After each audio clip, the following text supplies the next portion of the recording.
বিয়ের আগে সব ছেলেমেয়েরা একটু একটু বাছাবাছি করে, আমি সেরকম করতাম।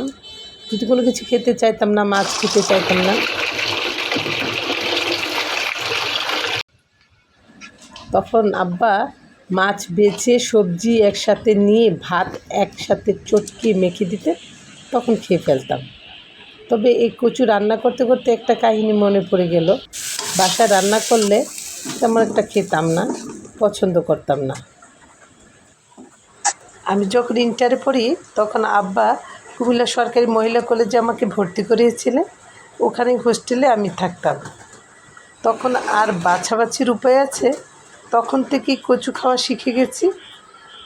খুবই পছন্দের হয়ে গিয়েছিল। ওই হোস্টেলের দুটো খাবার আমার খুবই পছন্দ হতো। ঝোল ঝোল করে গরুর মাংস রান্না করা হতো। আমাদেরকে সপ্তাহে একদিন দেওয়া হতো বড় এক টুকরা গরুর মাংস আর 2 টুকরা আলু, বাটি ভর্তি করে ঝোল। খুবই পছন্দ করে খেতাম তখন আমি। গরম গরম গরুর মাংস দিয়ে 1 প্লেট ভাত খেয়ে ফেলতাম অনায়াসে। আর পছন্দের ছিল তখন ইলিশ কচু। লাল লাল করে ইলিশ কচুটা যখন রান্না করতো তখন খুবই মজা লাগতো। একদম কচুটা ভেজে লাল লাল করে ঝোল করে রান্না করে দিত। আমাদের হোস্টেলের বাবুর্চিটা ছিল মহিলা বাবুর্চি, খুবই মজার রান্না করতো। নাকি খিদা লাগতো বেশি, সেজন্য মজা লাগতো বুঝতে পারতাম না, কিন্তু আসলেই খুবই মজার ছিল।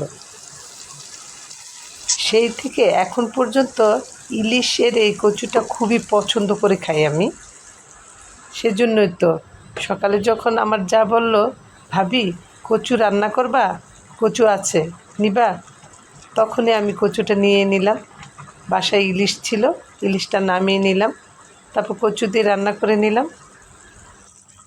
কচু রান্নাটা অনেক যত্ন করে রান্না করেছি, কিন্তু আপনাদের আকর্ষণীয়ভাবে দেখাতে পারলাম না।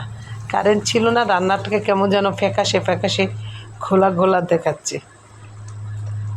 এই যে তেলে রাখা জিরার গুঁড়াটা দিয়ে দিলেই কচু রান্নার স্বাদটা অনেক বেশি বেড়ে যায়। আমি কচুটা শেষ পর্যায়ে রান্নাটা, এ পর্যায়ে আমি তেলে রাখা জিরার গুঁড়োও দিয়ে দিলাম। একদম সিদ্ধ হলে তারপর নামিয়ে নিব সাথে সাথে। কচু মাছটা কিন্তু আমি আগেই ভেজে নিয়েছি ভালোভাবে।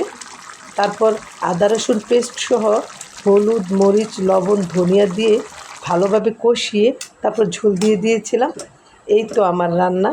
আর শেষমেশ তেলে রাখা জিরার গুঁড়োও দিয়ে দিলাম। এই যে কারেন্ট চলে এসেছে, রান্নাটা দেখেন কতটা আকর্ষণীয় লাগছে। সবাই ভালো থাকবেন। আল্লাহ হাফেজ।